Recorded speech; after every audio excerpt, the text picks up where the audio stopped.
Good morning, everybody. This is Martin John, and I am here to present the Tao of the Day. Tao of the Day is where I talk about the Tao Te Ching. I ask you to pick a number between 1 and 81. I'll pick a number between 1 and 81 if you are shy and nobody comes up. And I will read that verse of the Tao. Now, I wrote this translation of the Tao that I use because I've been looking at the Tao for a long time, and each translation for me has always, had parts that were a little lacking. Of course, they all have great verses that I would never be able to improve upon. But because I was doing it, I did it in my voice anyway. And so what we're looking at here is my translation of the Tao. We can use any translation that you would like if you have one that you prefer. And I asked you to pick a number between 1 and 81 because there are 81 verses in the Tao Te Ching. These verses are short, relatively short. Sometimes some are a little longer than others, but I can't imagine that it takes me more than a minute to read any of them. Maybe a minute and a half for a couple that are a little longer. And what we'll do when you pick your number and we read it off is you're going to give me your impressions of the Tao. You're going to give me your impressions of what I just read, and then we'll go through it line by line, and we'll see how this is resonating toward what you need to be looking at in your life today, at this moment. Because the Tao has all sorts of different ideas, and it presents these ideas in different ways so that you can see how should I work with, how do I deal with others, and sometimes they come up with, you might have a question about how it is being expressed, and sometimes there are other verses of the Tao that point to the answers to your questions, and we can always pull those up as well. So this is Tao of the Day. I've been presenting this for just about 3 years maybe now. And what it is just I read the Tao with you, and we break it down. When you're dealing with something, when you're having a struggle, this is something I used to keep a copy of the Tao Te Ching in my car, so that when someone would come in and they would say, "Oh, I'm having a struggle," I'd be like, "Oh, okay, well, let's pick a number and see what's going on." So if you're having any sort of struggle in your life, if you're having struggle understanding something, or understanding of how to respond to something, or do something, or not do something, you might want to step up and pick a number. Like I said, there are many translations of the Tao. I read my translation, and we could always pick one that you like if you have a preference. So I'm going to go ahead and pick a number. Today's my sister's birthday. She is, 7/11. So maybe we can add those numbers together and come up with 18. And we can pick 18 today. That way, it's not 11. I know 11. So 18 is Out of Touch with Tao is the title. This is a verse about how when we are out of touch with Tao, there is a dissolution to the way that we engage in our lives. So what 18 states, it's very short. So for those of you who might have a number between 1 and 81, you can get in queue. Number 18, out of touch with Tao. When out of touch with Tao, etiquette is observed. When etiquette cannot be abided, we find excuses to make it proper. When excuses gut the family, chaos favors the hierarchy. When all the neighbors are in chaos, blind loyalty is demanded. So when you're out of touch with Tao, when you rely on your body and your mind to control how you are going to interact with the world, we can first see that. We can see that in a child, right? When they start to adhere to etiquette. Now, is etiquette bad? No, etiquette isn't bad. That's not what we're saying. But we're saying when you observe etiquette only when the only reason that you're being nice to someone is because you're supposed to. The only reason that you are engaging in certain activities is because, oh, you want a job. So the etiquette of getting a job is networking, and I'm going to go network, and you have no real heart. Your heart's not in it. You're not loving what you're doing. You're actually disgusted by having to go out and do this, and you smile and you sip your wine and you do your little things, and it's all etiquette. It's all just etiquette. You have your card, you pass it out, and I've been through this, but it has to be recognized that when we are out of touch with Tao, when we don't trust the world, when we don't trust ourselves, when we don't trust the nature of things, we observe etiquette. And we observe etiquette so that we can have something to trust. We are told when we network, we'll get a job. So we're going to go network. We were told when we get a good degree, we're going to get a job. So we go and get a good degree. And those jobs are the things that we have so that we can be secure in our lives, right? So it um isn't something as simple as like, oh well, I'm going to trust myself that a job is going to come my way, or I trust myself that I don't need a job and I will be cared for by the universe, right? Like that is being in touch with Tao, right? Well, when we're out of touch with Tao, we turn to etiquette, and etiquette is what is written out in the world as when you do this, you will be secure, right? Lock your doors and you won't be attacked at night or whatever. And so every night you go ahead and you lock your door, but that becomes etiquette, right? That becomes something that becomes just a routine, like that you agree to because you are living under the influence, as I would say. You're living under the influence of things in your life. So you observe etiquette. When etiquette cannot be abided, we find excuses to make it proper. Now, what does that mean? If you can imagine somebody not being able to abide etiquette. What is the etiquette? Etiquette is networking. Like I mentioned earlier, I mean, not necessarily networking, but like we can use that as a backdrop to understanding.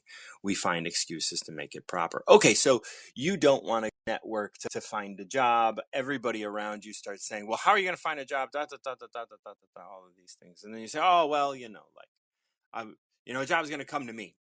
Right. And, it's interesting when we don't network, because if we don't network, and that is like through our heart, because we trust ourselves and we are accountable and we are in touch with Tao, we don't need excuses, no matter what somebody says. So we know which side of this dissolution we're on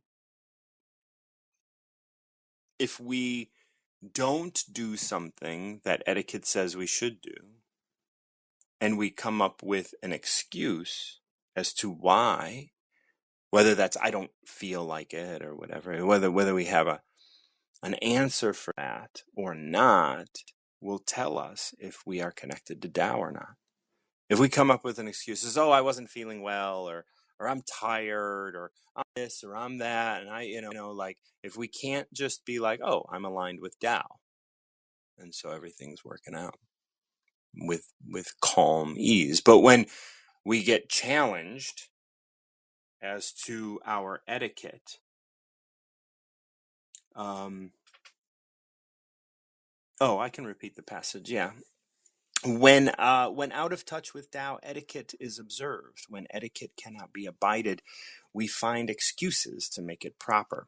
When excuses gut the family, I just lost the screen. Give me a second.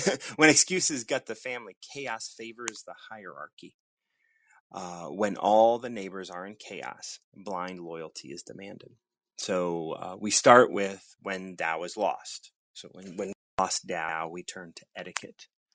When we turn to etiquette and we no longer want to engage etiquette, we find excuses to make it proper. So if we have an excuse, we have lost even more, right? We are continuing to dissolve our relationship with Tao. Not that Tao is being lost in our lives, but we are no longer investing in the relationship that we have with Tao at that moment. We find excuses to make it proper. We find excuses to make it okay that I'm no longer abiding by etiquette. And I think that has been happening for quite some time. And we look at, kids today, quote unquote, right? Like we look at how they don't understand the etiquette of the world. They don't understand how to respect and how to appreciate. And they are, like over pampered, or they are entitled and all of this stuff, right? So they have been finding excuses to make it proper why they don't engage in etiquette. Right? So we are losing even more. We are losing our relationship with Tao even more. Not that Tao has left us, but that Tao is, we're going to be getting into that section next, Dio, right? Like, because we're moving into like the continuing of the dissolution of Tao. So like the chaos section is what we're moving into, right? So when excuses gut the family, which means that everybody is coming up with excuses as to why it's okay for them not to be engaged with Tao, not to abide etiquette. And the family could be anything. The family is the family of mankind. The family is all of these things, right? Like here in the United States, we're dealing with people like, otherizing so many people, and it's okay to otherize someone because they're trans, or they're this, or they're that, or they're gun lovers, or they're, so it's okay to otherize them. It's okay to put them down. Now, chaos favors the hierarchy. What that means is the people who will, when chaos comes into play, which is what's happening, in the United States all the time right now with, there's Trump fans, there's people that, don't want to support LGBTQ, there's people that don't, like they attack trans community, all of this stuff. The chaos favors the hierarchy being the political hierarchy, or the hierarchy of people in our society, like who has a voice, right? And I think that's something that that wisdom addresses, to try to give individuals a voice, but who has a voice that can be heard far and wide, right? And I think that like that turns into the hierarchy, and we look at like Russell Brand as having like this, voice that can be heard. We, look at all of these like famous quote unquote folks that, end up in the hierarchy. And when you have a space in the hierarchy, the higher you are, the more chaos favors that, because you're getting the benefit of the doubt from everybody else. I see you tried to come up and then dropped out. I don't know if you were trying to come up or if that was a mistake, but you can try again, or we'll just continue. So chaos favors the hierarchy, which means that revolves around this idea of benefit of the doubt, right? Like if you are in the hierarchy, if you are high up in the hierarchy, you get benefit of the doubt. And all of the chaos that's happening around you, you will turn to the people that you give benefit of the doubt to. When all the neighbors are in chaos, blind loyalty is demanded. This is how, when we dissolve outside of Tao, we can turn into, World War II Germany, stuff like that. Because the hierarchy is being favored by the chaos that's created by our loss of touch with Tao. Dio, how are you? I'm great, thank you, Martin John. How are you? I am doing very well. Okay, I'm glad to hear that. I know you're mid-hour of the day, so I'll go the Oh, please. formalities and jump into it. Yeah.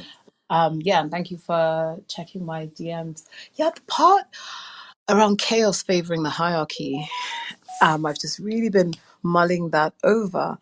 And where you mentioned, it was interesting that you used an example of politics, and some people could call it identity or identity politics. Mm. And I think it's really fascinating you use that example. It was an example I was also pondering over. And then I don't know whether it is taking the analogy too far, but and where you mentioned, like how people identify, and then within politics, I think arguably how people identify is, I'm for example, a gun owner, or I'm a trans person, and there's the chaos and the conflict. And I think to your point, I really agree that it favors those at the upper end of the hierarchy, namely perhaps the politicians, who are the ones choosing to make identity political, because it Mhm. doesn't always have to be, but the chaos that it causes, and how people then get divided into very strong camps. So what you mentioned around loyalty, like some people are Trump support, like you might be a staunch Trump supporter and you may not agree with everything, but because such a powerful tool has been used, maybe something like gun ownership, you're like, well, I'll back whoever is, backing gun ownership. And then meanwhile, sometimes perhaps, well, I won't soften what I'm saying. The common issues that perhaps a lot of us will share as citizens, which may be things like healthcare or taxation. I think it's very convenient when identity politics is being used, and it does emotionally. She said it creates the chaos. But when you actually think about what are the things that will make a daily difference to the average citizen, which might be perhaps the cost of gas in your car, or how much are you paying for electricity every month, because the majority of us are really impacted by those things, and Right. it's all distracted from that. Right. This is where these last lines, right? When all the neighbors are chaos, blind loyalty is demanded. Because now when you're in chaos and you don't know what to focus on, you're angry at something, and you need we need we need to capitalize on your chaos, and so we demand this blind loyalty. This is where the Trump sort of loyalty groups come in. This is where the gun owners like, right, like, I'm a gun owner, so I'm going to blindly follow this path to securing my gun rights, but my gun rights are attached to something that makes absolutely no sense to me, and yet I am defending it in just my person being in this camp. Not that, like, if I'm interviewed, I have any strong sense of like what I'm talking about, but like my loyalty and my, it's interesting when someone plants their flag somewhere, it's almost easier to believe them because of their confidence in their argument, and that spreads through the communities that have lost touch with Tao, which is that lost touch with themselves, lost touch with their heart and their deep sense of connection. It's like the more and more we separate people, the more we demand blind loyalty to some group, some idea, some person.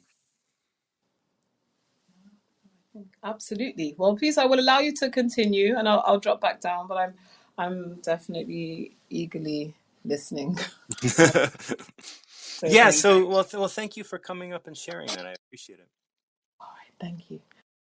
So, I'm going to go ahead and, because we did just get through, that number 18, I'm going to read my notes for 18. It's just like, because it might have some, oh, we have someone in. Truly Julie is on. I don't have to read my notes because we just went over everything for 18. But now that Truly Julie's here, I'm going to go ahead and we're going to talk to Julie. Julie, how are you, dear? I'm all right. I'm all right. I've found that in the midst of turmoil, That little Yeah, eye of the what storm. is, Yes. tell me what is happening with Truly Julie Truly, and Julie, Camp. good golly, I love to share, and I Yeah. love to be really honest about my shares as well. Yeah. So even though when you go on all of these different social media sites, there's beautiful pictures of me by the beach. There's beautiful pictures of me with my family. And all of this lovely stuff that I seem to be able to conjure up to give a feeling to you about how wonderful life is. And yet, at the same time, rushes of turmoil are going around, and it's all to do with structure. All to do with structure. So it's Yeah, I where want I you to live. pause. I want you to pause. Yeah, yeah. I want you to tell me a number now. 31 is the number I have. Okay. Okay, continue. So I'm looking at it because, as I've said many times, I don't have to say it again, but I'm going to say it again. I was given a gift of just looking at me. Not the things I do, the things I say, the roles I play, the titles I have, just the essence of me. So I'm sitting in the middle and observing the turmoil. And I'm choosing not to invest in turmoil. Okay, it's just going to be, I'm keeping nice clarity, Yeah. peace. And the thing is, as I'm doing that, things are going to be settling. Because a storm can only last for so long, it has a life cycle the same as Yep. we do. Yep. Always good to remember to sit in the eye, watch the storm swinging around, and soon things will settle. And when you get to that point of watching it settle in that peaceful space, you have clarity then to work with what is. And Yeah. that's exactly where I am today. I will fill you in more details of the Offline. ins Yeah. and outs of it, yes. But Well, I'm for looking forward here, to doing that. Okay. yeah. So, number 31 of Weapons and Mourning. Weapons are horrible tools. The master avoids weaponizing anything. Weapons promote fear and separation, avoided by those who walk in blessing, embraced by those who walk in delusion. If compelled to use them, she uses restraint. There is no glory in victory if weapons are used. Her enemy is not evil, but human like herself. She can see, how can she see glory in their slaughter? When the master is compelled to engage a weapon, she does so gravely and filled with compassion, knowing that this is the first state of her mourning. So, as we talk about this verse, I want to bring it back to your turmoil. And I'm sure, like, there's things that are going on that we can relate back to weaponizing, and we can, because like your peace seems to be threatened in some way. Yes, it would be very easy for me to invest in what I have no control in. Right. So the space that I live now isn't mine, it's borrowed.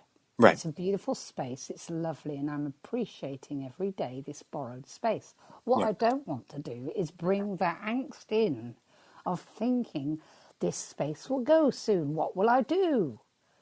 Well, This is where I'm at. I'm just abide, just allow the dust to settle, yeah. and whatever's going to happen in my world and my experience is going to happen. The way that I approach it may make all of the difference to how I receive it. Does that make sense? Absolutely. So Yeah. let's look at weapons Yeah. like, so there are all sorts of weapons, right? Oh, There yes. there are Yes. defensive weapons, and there are offensive weapons, and there are weapons that are, like like speakers have been used as weapons. Music has been used as weapons, right? We Yeah, also have talked about emotional weapons, what's that? intellectual weapons, Yes, emotional intellectual weapons, weapons. Yeah. and Oh, and there are weapons that the system uses, like forms and taxes and other things like yeah. that are used to, and there are legal weapons like taking someone to court and doing all of that kind of stuff. All of those. I got another story about that for you. Okay. It's quite funny, but there you go. Oh, it was close. I nearly had a warrant out for my arrest. How exciting is that? Recently. Yeah, very recently, last week. Okay. Oh wow. Although I'm not a criminal in the eyes of all that see me, I was in this case, but it wasn't, it wasn't at the harm or detriment of anyone. No, no, no. It Yeah, was yeah, yeah. just But just an the state, occurrence. Yeah. yeah. Like I've known people that have, grown marijuana and other things like that, and they have, If only I been. had. What's that? If only I had. I'd be happy. I'd just smoke the whole lot and, yeah, come and get me. But no, it was that. Basically, I got a fine for driving a car without insurance, even though I believed that my insurance was fully comprehensive, which meant I could drive any car. That's the Right. wording on the insurance. Yeah. But the car that I drove didn't have insurance to the car. Therefore, my insurance was null and void. So I got a Ah. fine, and then I offered to pay it monthly because, as you know, I'm not the most Yes. expensive person in the world. So I'm doing it monthly, sometimes a little late, but always monthly. Sometimes not a huge amount, but always monthly. There's always something in there. Yeah. I just got to the beginning of this month. I hadn't yet been to pay the fine, and I got a phone call from a bailiff saying, your debt has been sold to us. So now what happens is you pay that twice. I nearly got to the end of it, Martin John. I'd got £80 left to pay. And I'd nearly got to the end of it. And then you got to pay 390 quid. So I Oh, paid it fuck. twice. Yeah. And you just have to sit with that. What can you do? Yeah. Like again, that's how the system weaponizes things, and so here we see weapons are horrible tools. Oh, yeah, they can and be. and They upset and me a little. as I always talk, we have to kind of like look at, all right, Okay. where am I investing in this sort of activity that happened Yeah, to me, right? Like, yeah. and we really need to maybe dig, because we've been doing some work, and so it's not going to be the low-hanging fruit that we've always kind of dealt with. But, we can look at it and we can say, what is my experience here? Right? So what is it that I'm actually experiencing? And you're experiencing, okay, my debt doubled, right? Yeah, And you know where where in your life is that sort of happening? Where are you making things worse by avoiding yeah, them, yeah. right? But the thing is I had actually worked with it, and I'd played the game. I'd played it. It was just that it wasn't played in the way that the rules stipulated. There was clauses in there that I didn't look at. Right. So I didn't play the game. So there's the result of not Mm-hmm. playing the game, and with the clauses included. That's what you get. There you It go. is, Deal yeah. with it. Yes. Right. So you just you do. know You just deal with it. And to invest any kind of emotion in that would be a sad thing, really. It would be you a know waste because it won't change it. It's what's done. interesting about this is, like, the master avoids weaponizing anything, but that could even be in witnessing other people pick up weapons, like you're saying, like the clauses and things. But it's Yeah. interesting that you call it a game, because like you then avoid calling it a weapon. You avoid looking at it as a weapon, and Yes. that's a Yeah, yeah. beautiful thing. And it's just like, because weapons, like, if you were to see it as a weapon and not, oh, they're playing the game, like, weapons promote fear and separation. So you don't become afraid, you don't become separate from it. You accept what it is, and in that you you avoid walking in separation. You avoid separating yourself from the game. Of course, you don't want to play the game, and it's not your game to play, but it's like, here you are. You want to drive a car. This is the game we're going to make you play. That's right. So And anyway, that's just one small item. right.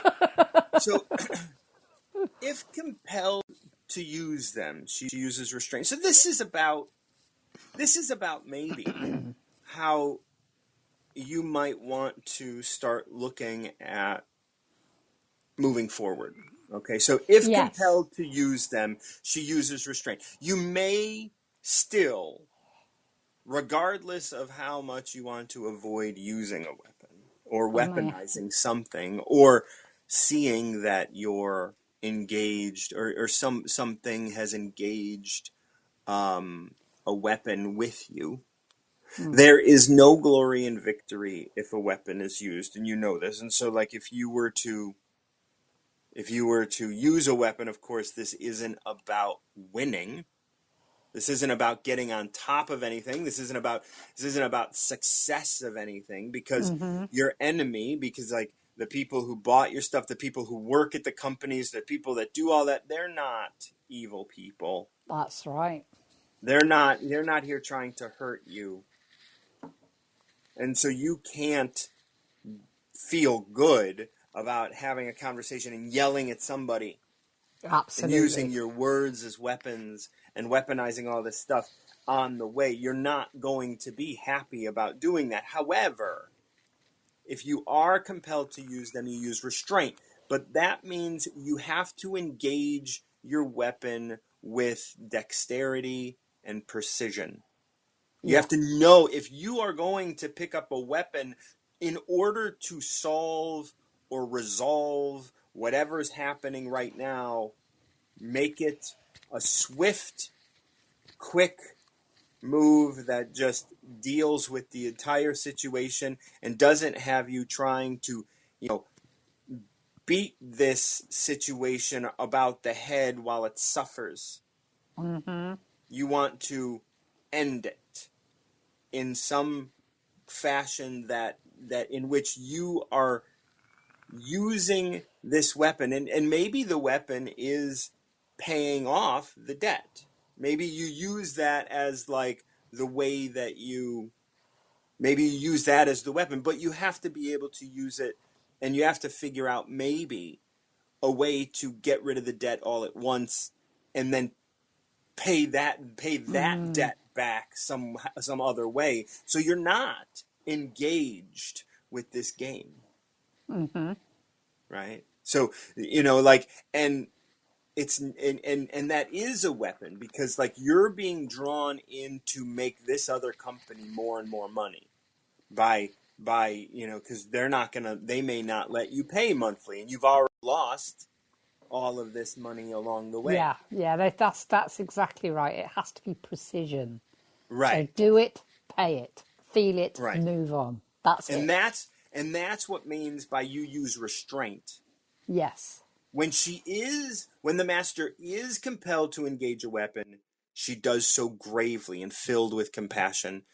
Like, compassion for yourself, compassion for what is going to take place, compassion for the people on the other end. You want to pay this debt, because this debt is, like, it's engaging more people than just you and this like the people that you're going to talk to at that company.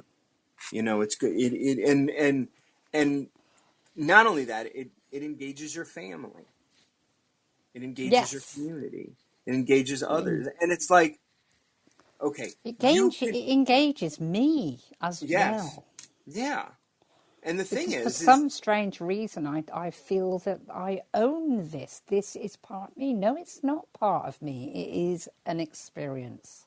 the experience and how you engage and have the experience is part of you.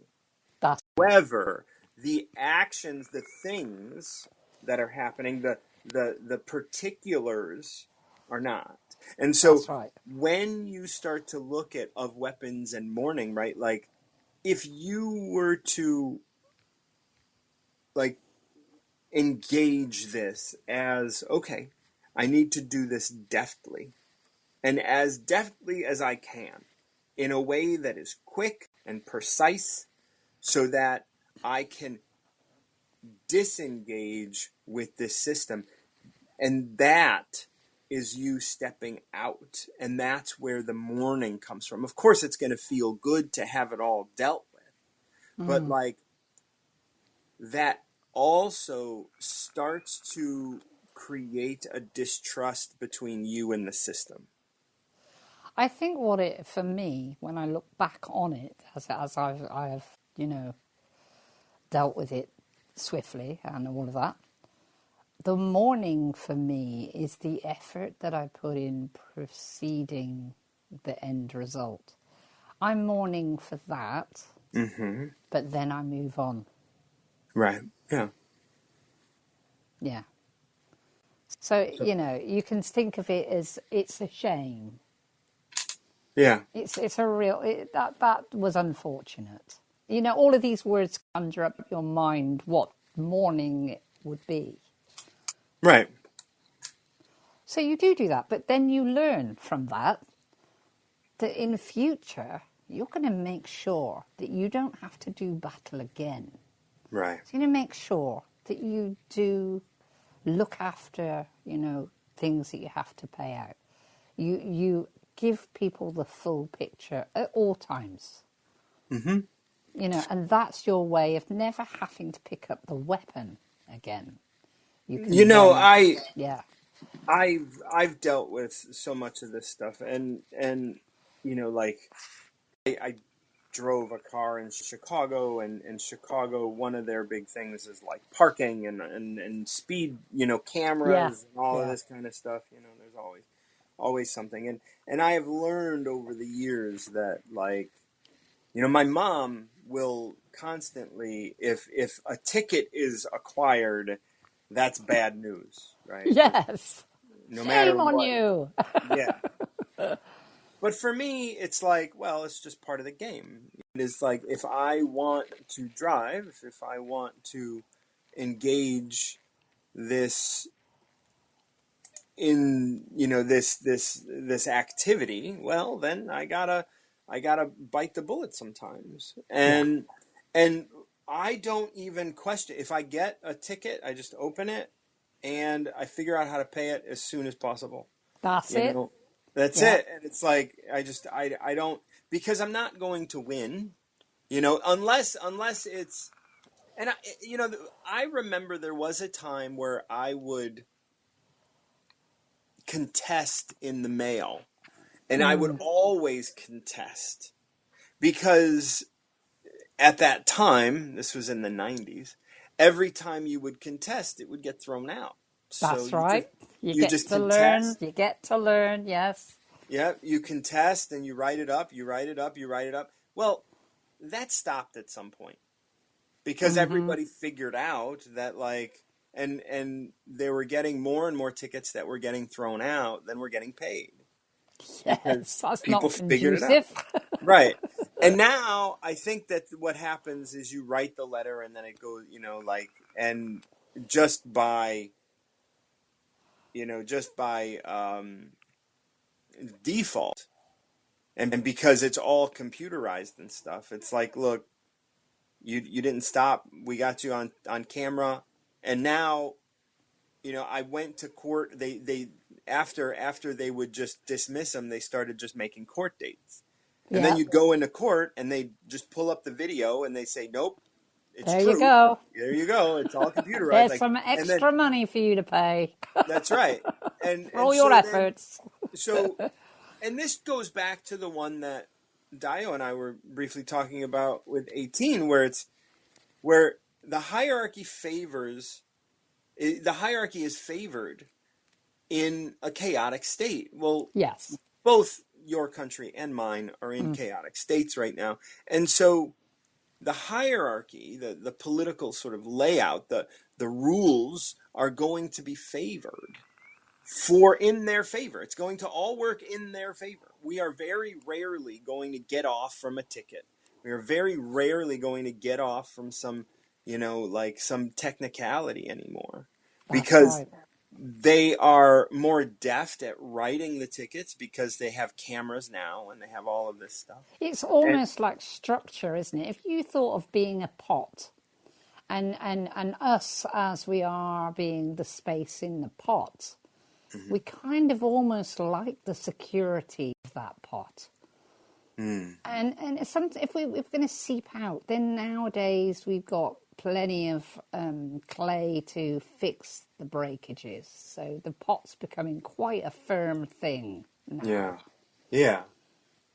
And And it it's over favours time. the pot, always Right. favouring the pot. Yeah. And that's like we as individuals only have the data that we can collect on a daily basis.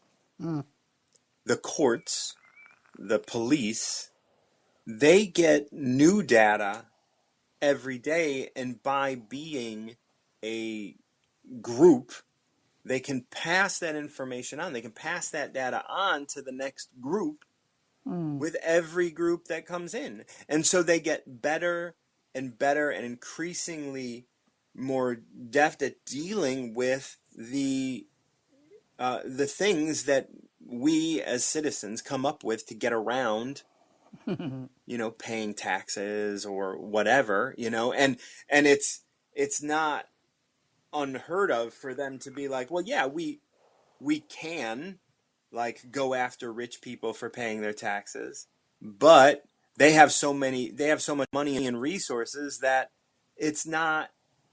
we're not going to win. We're Yeah. not going to It's win one of because those where when you've got a lot of money, if you do a task, say if you're a workman and you do a task for another workman, the other workman will pay you instantly because they understand that you need that money to live. right. When you're talking about someone who's very affluent and you turn up and you do some work there, you could be waiting quite a while because the importance of paying you isn't there for them. Right. They don't see the value That's right. Yeah. Yeah. because they only see value in what they do, and what they do is getting around taxes and doing all of the things that they do. And they they have a team, they have acquired a team of people that have the expertise that they don't, Yes. right? Which just like workmen, right? Like, well, like if you open up your HVAC unit, you're going to be lost Yep. unless you've opened it up on more than one occasion and done something and figured out what all of the things do. Otherwise it's a mystery. And it's the same with the courts, it's the same with taxes, it's the same with the law, it's the same with all of it. Like, you and I drive every day, and most days we don't get pulled over. And so we Yeah. don't have the experience of being pulled over very often. However, police are engaged with pulling people over multiple times every day, at least certain Yes. police, right? And so they know so much more than everybody else. They even know your answers. Right. They'll ask you a question, and I'm sure, if they pulled someone over 10 times a day, they've heard the same reasoning twice, at least. Right. It's quite fun, isn't it, when you think about it? Yeah. And that's why I think about, I think about criminals and police a lot, like Reminds me of a song police. I know.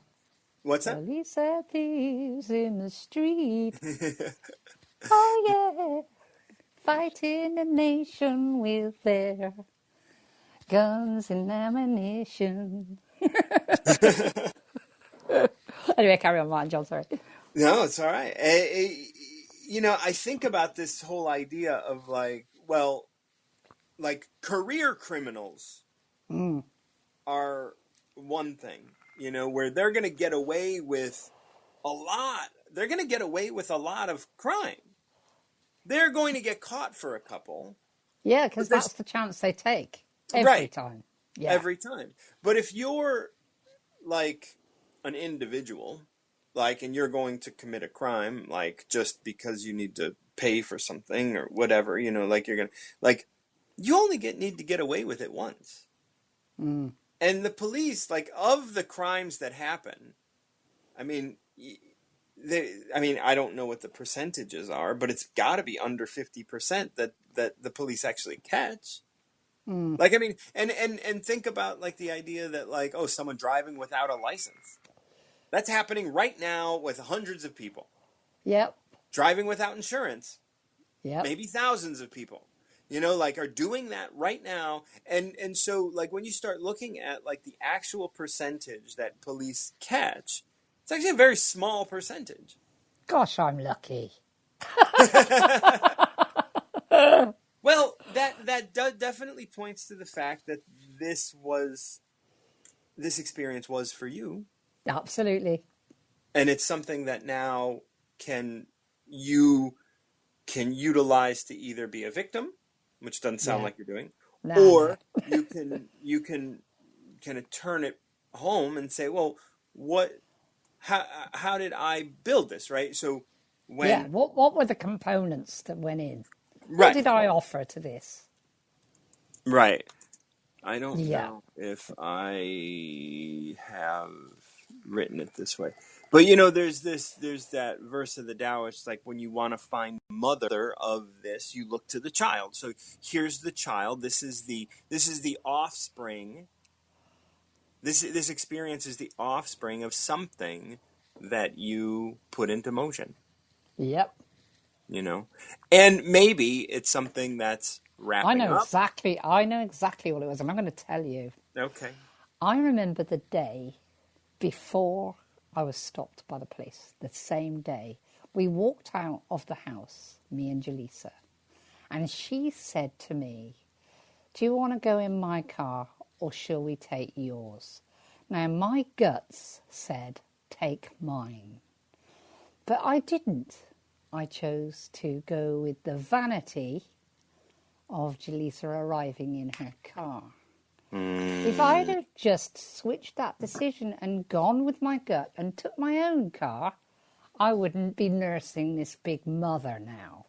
yeah. And that's the big thing, right? Like your gut is definitely so your gut brain, I mean we've talked about Yes, these. Your yes, gut brain is that grandfather. He is not going to repeat himself. He's absolutely sitting not. he's sitting on the couch watching TV, and when you get a question and your gut says, "Take your car," that's about as much As you're as going to he's going to get. do for you. But Yes. you know when he's speaking, and you just The, can say, "Well, oh, shut up, Grandad. yeah, right." There- And and he'll just throw his hands in the air and say, "Oh, well, there you have it then. You make your own decision, but I'm giving you information from the future that you don't have access to." Because your gut is the most mature in terms of like having been contributed, like every human on the planet, every humanoid on the planet, and maybe other animals as well, have contributed to our gut consciousness, our gut brain. And our gut, being as old as it is, doesn't fuck around with this idea of time. He doesn't care about time.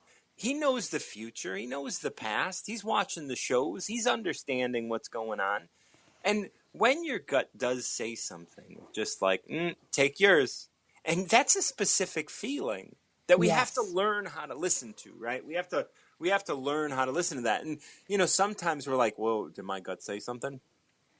And I'm Yeah. not sure, and that's okay. And then like if you're not sure and you go against it, then like you'll figure out if there was something in it or not. Well, there certainly was. Cheers, There was. Grandad. Yep. Like, and But it's yeah, like, I'm not and telling you why. I'm not telling you why. You just just listen. take it for face value. Yeah. This is your granddad, right? And yeah, your granddad doesn't have stuff to offer on every fucking subject, right? Your heart has more to offer on more subjects, and your head definitely has shit to offer everywhere, you know. Yeah, it does. But your gut's like, I'm only gonna speak sometimes, but when I do, you're gonna want to listen, you know. Yeah, And that's when for you sure. do, like, and that doesn't mean that you did anything wrong. It just means that you have this lesson to learn, this lesson about the fine and, you know, whatever, all of the things that you're going to do. And you're going to get over it just fine because you're not in danger, Absolutely. right? But it is an inconvenience. Yeah. Fluent inconvenience. Yeah. But yeah, so I'm glad I was able to come up and talk to you. And I was listening to you doing, it's number 18 you were Yeah, talking yeah, through yeah. as well. And I really enjoyed that as well because that would kind of really, for me, my visualization of this chaos is that I see experiences for people as spinning plates.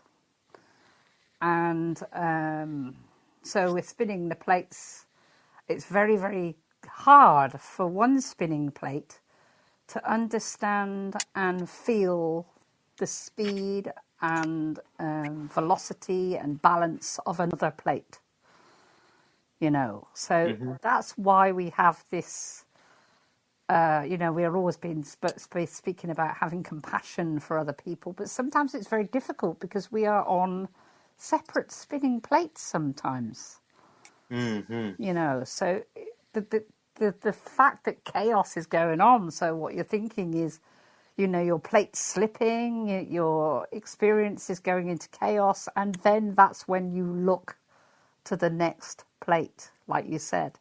So you Right. start to pin your hopes on that one staying, spinning, and that's where you are placing yourself then. You're looking to authority or, you know, those sort of kind of hierarchies, because that gives you then a stability that you might not have on your own chaotic plate. But Right. you can understand then why, you know, someone, i.e. a prime minister or a president, isn't really understanding your plate at all because they No. don't feel it. So why are we asking them to? Right. I mean, that relates back to of masters and leaders when we talk about creating leaders, right? We never needed leaders. We were fine. Yeah, And yet we went ahead and did it, you know, and, you know, we should, really look at like how that has really taken us to a place where we're like, we don't want our leaders the way that they are right now, you know, no, and that's why, and back to 18, that's why that blind loyalty is demanded. Because if we realize that we don't want the leaders the way that they are leading the way that they do and what they do, then we're going to take their jobs from them. We're going to be we're like, gonna well, wobble their plate, love. That's what we're gonna right, do. right. And it's going to be like, uh-oh, Hey, up, like, they're wobbling the plate. We're all you gonna know, slip off. you know, and like I just finished working with a client and the whole, you know, like and by finishing, we worked together for 1 month and we worked, you know, on 4 sessions or whatnot, you know, like, and so now they're out on their own and I'm not afraid of them doing well without me. Actually, I expect them to do well without me.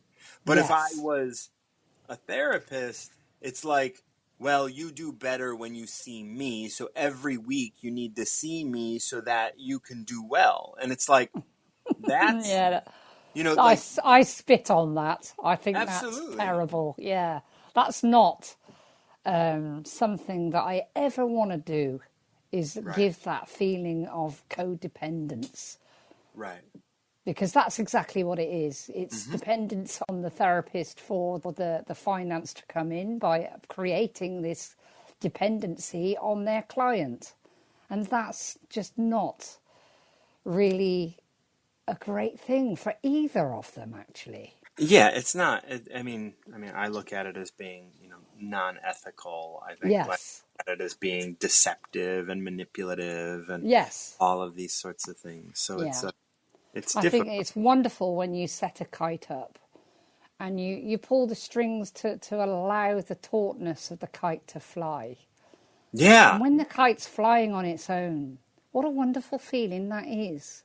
right. You might know about that. You might know that that kite's flying, or you might not. But at least that in itself is the reward for Yeah. you as the giving person, as someone who is just like you've done with me, really, Martin John. I've said it many times, and I've got an answer to a question that says it as well. You've set the kite up and you've allowed me to fly, and I'm really enjoying flying. I'm really Yeah. enjoying being in my body.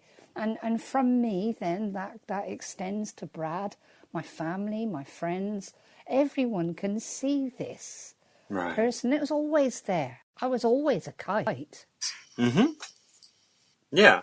And like everyone just kind of like they just didn't set you out. That's It was right. it was like, well, let's just keep you here to keep you safe. And it's like, well, like there's lightning, there's rain, there's other things out there. And it's like, yeah, but I'm a kite. Like it's all right. This I'll is what kites do. When I that's get struck by lightning, blah, that's part of the kite life. that's right.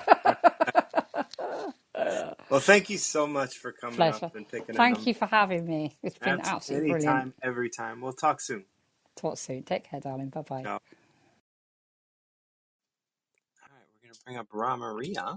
We're gonna have her pick a number. We're gonna see if she has any thoughts on what we're talking about here.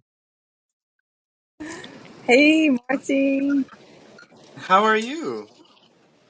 I'm well. I'm okay. Good. It's my first time, I think, joining as your guest. I listen from time to time, and you never pull a number for myself before, so Well, I I was would love tempted to pull today. a number. I would love to pull a number for you, Ra. Okay. I do have a couple of thoughts before though. Like I was Yeah. listening to where you were talking to Dilly. Yes. So like when you talk about this gut feeling, right, that we all have from time to time, and it's like there are days where we feel like we're fully toned in and we're connected into a level where all our decisions are made from that place, and there's no like regret or punishment for making bad food decisions or whatsoever. But obviously, there are those helly days. I Mhm. just made that word up. Helly days, where we're just like we were going with the flow, but it's kind of like we're not fully sure if we're making the right decisions. And then later on, we look back and like, oh my gosh, I was just going with the flow, and then I made all of this. I didn't really feel like I had the need to go back inside and check with my gut or really see if what I'm doing is correct and so forth. But like, what is this gut that we talk about? Like, where, like, what is that voice? I mean, it's all part of us, but how would you explain that this gut feeling? Oh, well, physically, like there are brain cells, there are neurons in your gut, literally. And Yeah. that is an ancient brain that is really just survival, that communicates with your brain, right? So when you eat things, when we were, Cro-Magnon, when we were, like way back, monkeys have this, all sorts of, like so many mammals have this, where it's like we communicate through, like, literally our gut, and that gut is all about survival. And so when our survival is threatened, it it chimes in.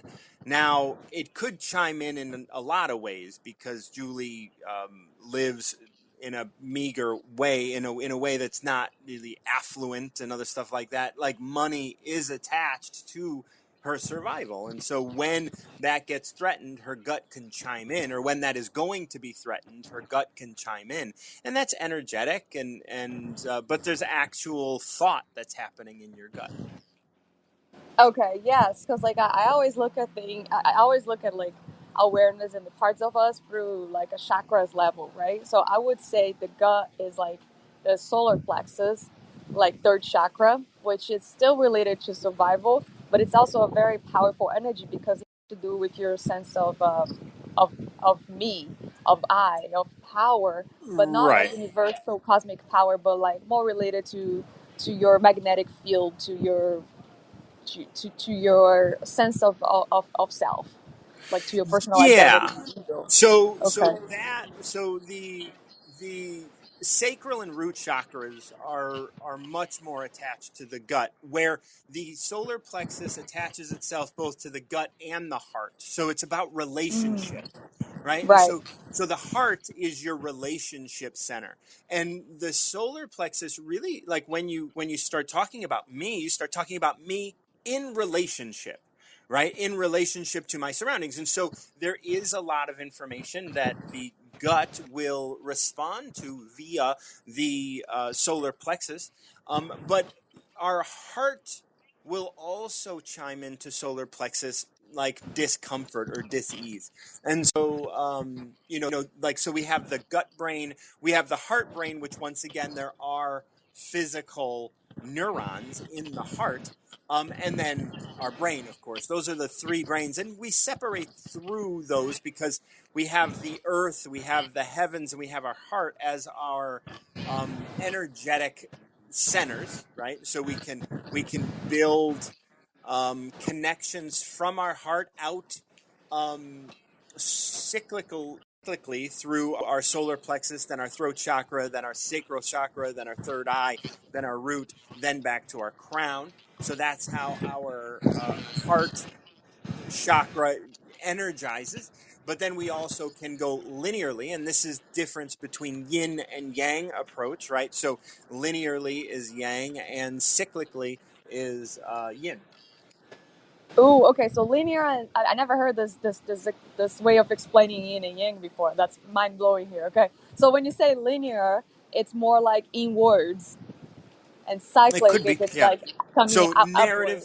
narratively, or in words, like the stuff, right? So that's yang energy is very much the stuff, the action, and Yeah, yin the joy. energy is the yielding, the void.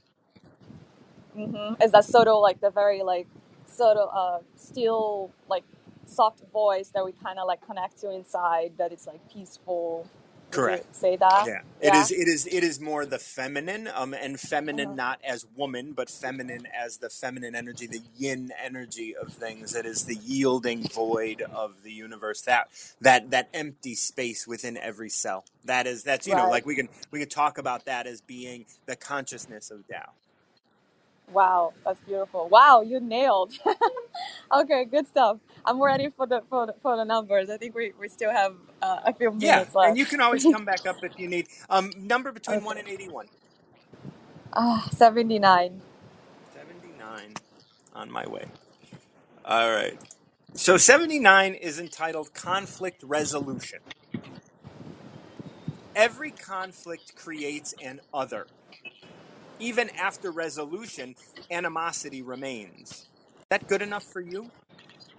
Therefore, the master always does her part, keeping the peace, not placing blame, correcting her own actions without requiring the same from others. Tao doesn't care who's right. If you do, you'll find it difficult. Oh my. I have a hard time with that one. With like, Mm. I'm always looking for like what's right, what's wrong, and I feel like if I let go of that, I will end up making mistakes and allowing like people to continue to do what I keep seeing as wrong. And they're going to, whether you keep that or not. Yeah, yeah, right. So it's kind of like a way of giving myself discernment at times where I feel like I lack discernment or a sense of judgment to judge what's right and what's wrong and what to accept it versus to, like to reject on my own. Like for so long I was like told just go with the flow, surrender, and I did that, and I realized I also was allowing way too much in my field, and I was not in peace. So what this talks about really is about like, well, there is a point where you you need to, like, of course you don't want to lose your peace. You don't want to be in a space of conflict, right? But when somebody else does something that puts you in a state of conflict, well, what is your action? Your action could be like you have to deal with your shit because you have to recognize that that's your, like, they're doing something but you're having an experience. The experience you're having is your responsibility. The thing that they're doing it for whatever reason they're doing it that you have no idea about. You don't know why they're doing what they're doing. All you know is that you're having an experience of them doing something for some reason that you believe is wrong. Okay, so it So always every connects also back conflict, to my beliefs. right. So that conflict is specifically targeted at your beliefs. You have a belief that they should be doing something, but they're doing something just like you, right? Like if you genuinely believe it's wrong to, I don't know, like I don't know what To it would have be. two girlfriends at the same time and Right. not tell Okay. So them both. you believe, you have a belief that it is wrong to express love in a certain way to two different people in the same way, right? Well, you can want to be committed to two people at the same time. It's like, Well. So wow. here's the thing. Like, what is, right? Like now we're starting to get into your definitions of things, which is Yeah, like what does committed mean to you versus what committed means to them. You actually want them to be committed to you, which obviously they're not.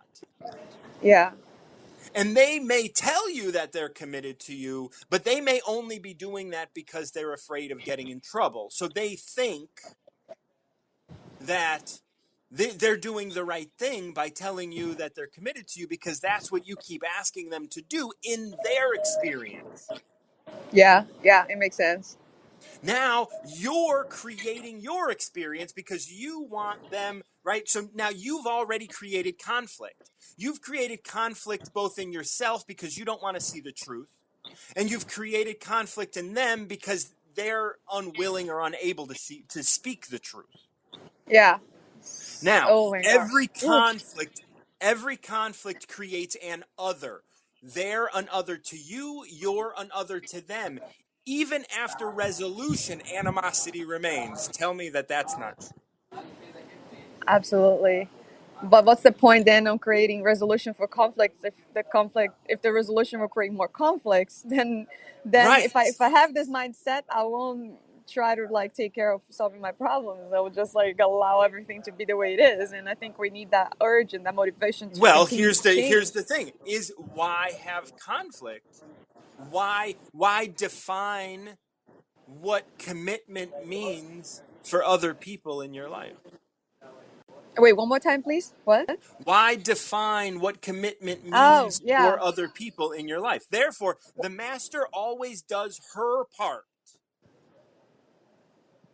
She keeping always the does it. peace and not placing blame. That doesn't mean you have to stay in relationship with this person, but you still do need to love them in a way that even if you're not in relationship with them, because the thing is by having the conflict, you create animosity, you create this distrust, this this unloving sort of atmosphere for this person.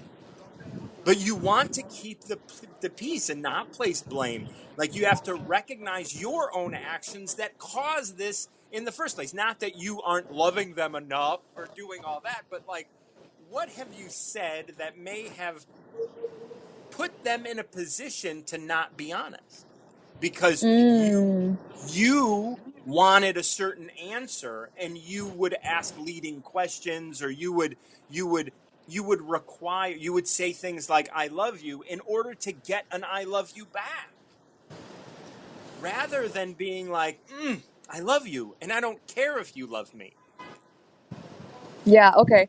Okay, that makes sense. I mean, I don't know what person were you talking about could be specifically, but I think it's in general, maybe my relationship to people in the past who um, I might have separated myself from with this sense of like they're doing wrong to me, they're breaking my Right. heart and all those thoughts. But I've done quite a lot of work to improve Yeah. there. I feel like I forgave them, but Hmm. changing my way of thinking, like, and seeing the things I saw, because like when you look at things from a higher perspective, you see everything, and it can be too Yes. much, right? Absolutely. It's overwhelming.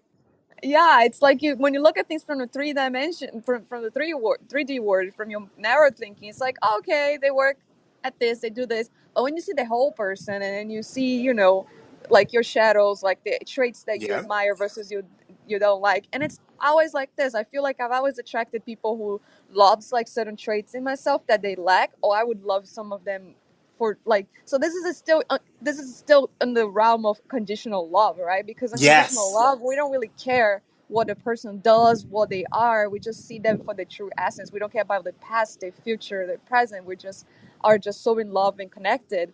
And I don't feel like I have got to that stage, or at least I'm ready, like, to just leave from that state all the time. When you live in a world where there's just so. Okay. You just dropped off, so I want you to come back, if you can, and then we can finish that because I definitely want to continue hearing that. Um, okay, we're bringing you back on. So what we're talking about is like you don't feel like you're in a space to be able to embrace that sort of love. Embrace like unconditional love all the time. So like, does that mean like I've done that, and I feel like people take a too advantage of this. It's like No, you you're haven't. allowing. Like, let Uh-huh. me, if they can take advantage of it, then you have not loved unconditionally. Mm. See, And that's they the thing. haven't either.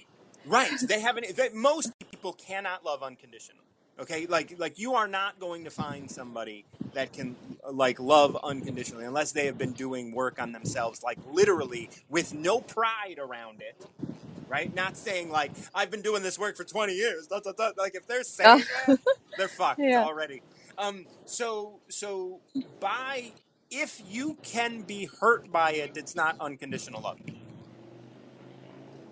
Yeah. Because the thing is unconditional love is like you accepting them as they are completely, and if they cheat on you, you can accept the fact that they did that. That doesn't mean that you have to stay married to them or stay in a relationship with them or anything like that. You can continue loving them throughout that, though.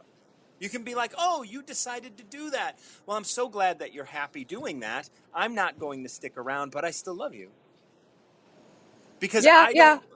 like my safety is in danger by you going Mm-hmm. out and having relationships with other people. So I can't trust you to like I can't give you the keys to my, you know, my life if you're going to do that with other people. And that's fine. That's not like losing like the relationship has conditions, but the love doesn't.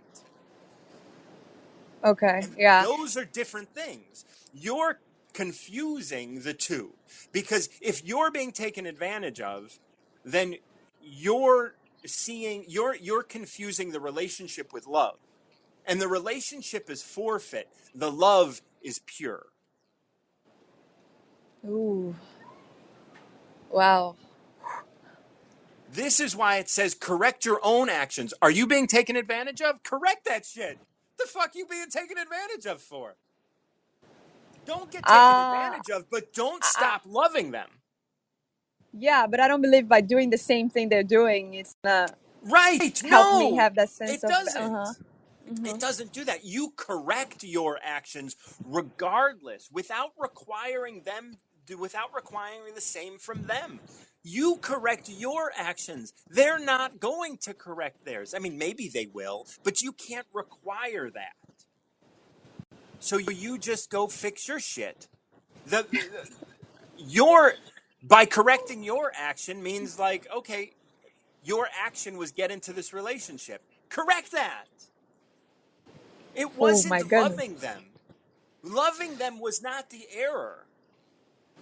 Giving them the keys to your fucking, giving Heart? them, yeah, well, your heart, your body, like giving them all of that when they're not going to, like, you obviously have an experience where you're like, oh, you don't care. That's cool. You go ahead and not care, but I'm going to correct my action. My action was getting in this relationship. Now I Yeah, correct that. My action, it's my loving you wasn't in error. My giving you the keys to my heart and my body, that was an error because you're not taking that seriously the way that, like, I love you and I'm going to continue loving you. And I think when we get into a place of real unconditional love, we don't want to be in relationship because that then creates conditions. And sometimes we can absolutely. confuse conditions within a relationship for conditions for love. And I think those are different things. Yeah, that's what I think I got messed up for both of us because this person was also highly like into expanding his awareness and so forth, and we kind of had like at times that unconditional feeling, and then we would go back up to the physical world until like I'm this person, Yeah, you're this person, and now what? right. Like And there are these things I don't agree, and that and then, and we kind of like got lost you have to in also, translation. like, and I want to say this to every woman that is trying to engage in, advancing their self-awareness. Men in this arena can be predatory. What does it mean? What do you mean? Like can be extremely like driven towards it and just care about themselves? Well, they can be predatory toward women because this field is filled with beautiful women. Like yoga studios, sorry, full of beautiful women. Oh, I see You what you're find saying. you find two guys in a fucking field of, like, downward dogs, and those, like, odds are those guys are do have predatory thoughts, meaning that they are going to prey on the women that they're surrounded by. And the women are going to look to them because our society still puts men in front of women. The women are going to look to them as like, these are perfect men because they are wanting to advance themselves and all this stuff. But the guys, not that they're not being honest about their self awareness, but when, like you said, they dip down into the human realm, they may be predatory.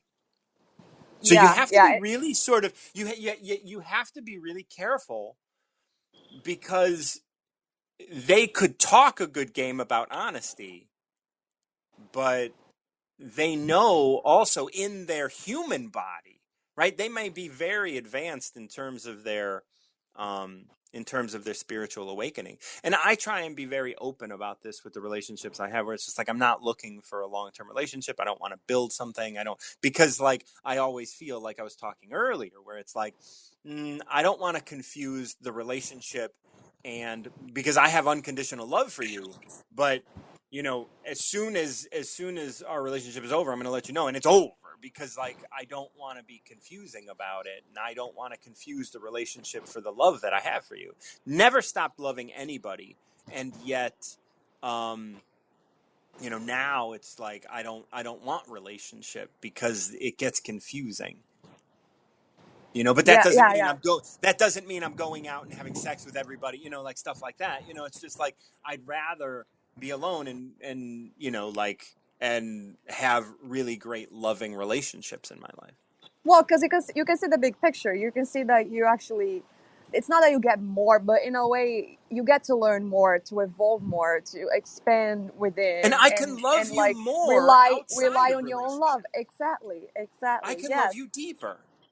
But there are aspects of ourselves like that really craves like for that, like loving relationship, to that partnership where it's like just human interactions, and it feels good for the time it lasts, but like the times we separate, like there's like the separation, like you also get to process all the feelings and everything that happened in the background, and you're like, wow, we're fucked up. Because like Yeah, it absolutely. can be tiring. And you know, Yeah. like when we look at our astrological chart and other stuff like that, so I have my south node, I think, is in the house. I think that's how it's expressed. And that means that in a past life, like I had a lot of obligation around my relationships, meaning that I probably had gotten put Ooh. into an arranged marriage. And so I have to deal with that in this life. And so, like, not wanting to be married, and I haven't wanted to be married my whole life, really is coming from this 10th house. And so, what ends up happening is that I have to really kind of deal with the shadow in this life, you know. And so it helps me to kind of like, and that's one of the problems with me. When I do get in relationship, I have all of these obligations that I put on myself, and that's been problematic in the past. And so as I deal with these things, I kind of can tell that, like, oh, I'm much healthier, and it's much easier for me to not be in relationship. And that means I'm going to grow old and die probably alone. But I'm not going to be Wow. alone. I'm not going to be alone because I have so many loving relationships in my life that But let me I tell you this, invest Martin. in. But woman, it's different. Like if you tell it, do you tell them this that you're telling me, or do you just let them think that like maybe you're gonna commit to them? Because most of the No, times, women I may tell them. want to be committed. You tell them, okay. So you look for women who are willing to have an open relationship without commitment, and Well, that's they the thing. Like we're already you're mm, already defining relationship. I'm yeah. not looking Well, for relationship. well, you're saying you're open to it, right? That you still like that you're willing to be free and explore, but without You're talking necessarily about what. sex. No, I'm talking about having a romantic partnership. Yeah, I mean, I can have very loving relationships without quote unquote romance. You know, Mm. like, and there's I have very very close relationships with individuals that, you know, like, I mean, I'm not physically with anybody, and I haven't been for a little while, but it's important to be honest and tell people, look, I'm not looking for a relationship. It's a hard conversation when people, because and I still struggle with the obligation of telling somebody that I do want that, or not saying it because I feel like it's wrong to say it, you know. And so I still struggle with that, but it is very important for me to learn how to say it, and it's very important for me to stand by it because it's true. And I, through my south node, I really have a lot of struggles with that. But that's Yeah, my yeah. work this time. Well, as long as we don't create that sense of like we're leaving relationships, because that karmic tie can essentially, I feel like I had to go through that for leaving Yes. relationships in the past, Yes. because for my sense of like I want to be free and just do this and that, and then I left, and then they thought like I left them alone, or that was like abandonment, and then I had to leave that again in this lifetime. Yeah. So just And be careful with well, that, those are all sorts of things, right? Like that's why not only being honest with oneself and understanding like where that's coming from, but also being honest with those that are around you.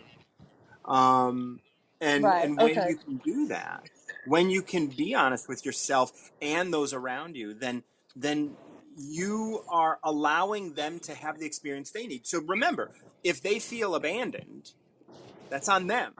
You didn't make them feel abandoned, just like um, you didn't make your partner feel obliged to lie to you, but you needed the experience of him lying to you so that you can have the experience that you needed, because your perceptions of the world needed to be exposed for you. Every But what conflict. Go on. does universal like the universal laws of the universe, how do they see this, right? Because like you say, my perception that they left me, that they left me at a time where I didn't have anyone to help me, or that I had no money or whatever, and I had to figure out on my own. So like, okay, I create my perceptions about what he did, but how does the universal I sees this? Because I believe there is a law that it is counting in every single one of us, and that's the same law that brings us back in this lifetime to experience certain things that we did to others in the past. So you don't think that So you don't, karmic laws. Yeah, yeah. Well, yeah. understand that I would suggest, and you only got 22 seconds left, so if you can come back, please do. No, I I would won't, but I su- will listen to what you say. Thank okay. you. So I would suggest that you being left alone without resources is something that you experienced before. I had experience before. I would suggest that this is something that is possibly cyclical, and maybe that you have a belief that you have to do it yourself. I don't know that that's true. I'm stabbing into the dark with what you've said. So what I would say is that you probably have a belief that nobody is going to be there for you, and that you have to do it yourself. And that belief creates cyclical experiences that resemble this. And maybe it doesn't have anything to do with somebody quote unquote cheating on you. Maybe it has everything to do with you believing that the world is this way. And the karmic, like what someone does to me, right, isn't necessarily the universal I doing things to you, because we have to remember there are no other people. You only experience yourself.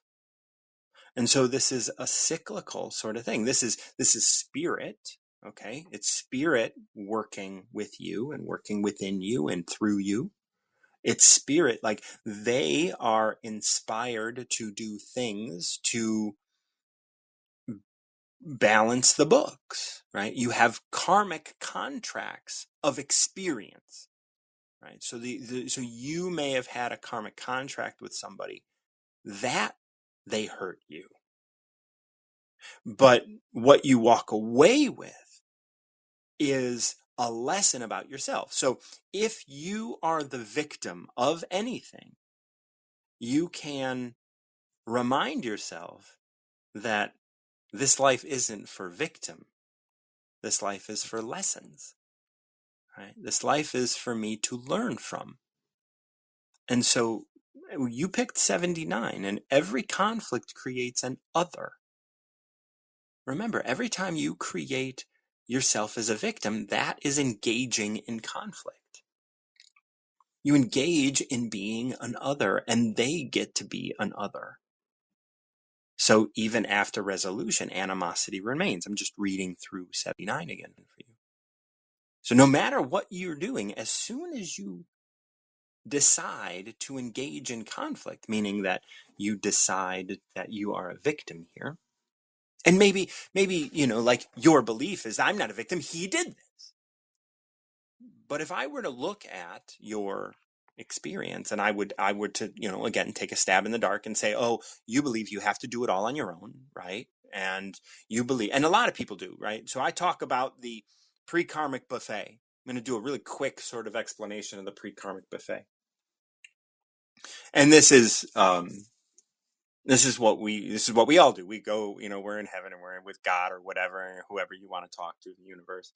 And you're at this huge buffet. And one of the biggest problems with buffets is that you can choose as much of everything as you want. And you start going around, there's all this delicious food, everything smells great, everything looks great, everything is beautiful. And you have all of these sort of main dishes, and you got these side dishes, and you got these desserts, and you got these beverages and stuff.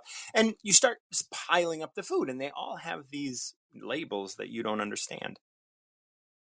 But the labels are like, abandonment, racism, global warming, distrust or trust or whatever, right? Like, and you pile up all of this delicious food. And the ultimate thing is you have to recognize that all of these experiences that you're having are delicious. You know, some of them are bitter, but you have to learn how to palate a bitter plate. Have you ever like eaten like maybe you ate liver as a kid and you're like, oh my God, this is gross. And then as an adult, you eat it and it's just like, oh wait, this is actually really good. I'm sure liver isn't one of the ones that you have eaten, but maybe even greens, maybe in salad, right? It's like you only liked like head lettuce, but now you like romaine or Boston or collard greens and other things that are a little bit more bitter. You know, I even like dandelion greens, very bitter, but it's still delicious. Right? And this is the thing, as we go through our karmic buffet, we spoon all of these things on, and however we decided to fill the plate, what we have next to each other, like we got this next to this, and this is how I'm going to digest my life. This is how I'm going to eat my life. And then you sit down and, you know, God comes back to kind of check your plate and brings all the plates from all your past lives that you didn't finish. You were like, I didn't want to eat those because they were too bitter. I didn't want to eat those because they were too bitter. So you know, he's bringing all of these plates from like with all your Brussels sprouts and your collard greens and all that other stuff. And it's like, you got to finish these. And so that's how the karmic guy sees it. Have you finished your plate? Have you learned your lessons? Have you taken everything and recognized that you're not a victim? You're a god, and other people are as well. And now you can't create another. So here we go. Conflict resolution number 79. Every conflict creates another. Every time you engage in a conflict, you're creating another and you're becoming another. Even after resolution, animosity remains. Is that good enough for you? Do you want that? Like anytime you set a line in the sand, you're creating conflict. Anytime you give a rule to someone else, you're creating conflict. And that's why I look at relationships as being this thing where it's just like, that is the beginning of conflict. That is the beginning of weaponizing my love and making it something that like, now you have to do this. And oftentimes when we get into relationships, we get into this kind of space of like, you are who I want you to be right now. Don't change. Or you are not exactly how I want you to be. I'm going to change you. Conflict on both sides. Because one, they are not going to remain the same. And two, you are not going to change them. And when they don't live up to your, you know, and we could say, okay, yeah, but isn't cheating just the thing? It's like, well, why did you make the rule that like loving you means not sleeping with other people? If they need that, if that's what they need to fulfill their spiritual path, maybe they can agree to that to a certain amount of time or whatever, but their spiritual path might require other relationships. You don't know what their spiritual path is, so trying to keep them in a box and say, this is who I want you to be, is like, is that even reasonable? Would you want that? You know, would you want, and maybe sexuality isn't something that you are going to like explore the world in this path. It's definitely not really the center of how I explore the world, right? But in terms of like relationship and other stuff, because of my, you know, because of like this path that I'm on now in this lifetime, because this is where it is, I explore in the way that I need to explore, and that's why at this moment, and I'm 48, right? Like I'm not interested in relationship, because relationships really, I see them as being containers that we have to exist in.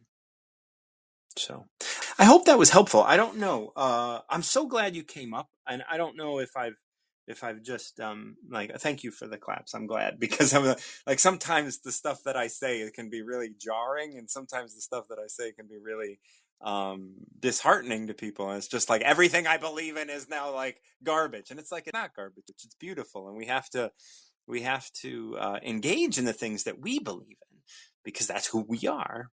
You know, now we also have to recognize what we're living under the influence of. You may be living under the influence of other people's definitions of what a relationship is. I mean, if your relationship is you're not going to cheat on me, you're going to buy me flowers, you're going to take me out on occasion, you're going to pay attention to me, and then you're going to go out with your friends and come home and and it's going to be good. Like, sounds like how everybody looks at what a relationship is. Is that your definition of a relationship, or is that you living under the influence of how society has defined relationship? See, there's a difference there. Too many of us live under the influence that success is money. Too many of us live under the influence that success is, going to a good school. Too many of us live under the influence of a relationship means you're going to want to marry me. Well, that's not everybody's definition. And is it yours? It's important to ask these questions, because when we live under the influence of other things, we live under the influence of other people, of other ideas, then we give up bits of ourselves. This is why I talk about, like I'm the recovery mentor here on Wisdom and everywhere else, right? As the recovery mentor, I talk about recovering yourself, not recovering from anything, but you recover to who you are by getting out from under the influence of all of the other people, places, and things that have influenced you along the way. So I'm gonna sign out now. But thank you so much for joining me, everybody. Ra, Julie, I'm really appreciative of all that you brought in. Dio, thank you for stepping up. I appreciate you talking to me with 18. You guys are all so beautiful, and I love you. So yeah, that was Tao of the Day. And until next time, keep recovering. Let me just do a little plug. If you guys do benefit from the work I do here on Wisdom, please consider giving a tip over at Venmo at martinjohn_Garcia. Okay. Until next time, keep recovering yourself.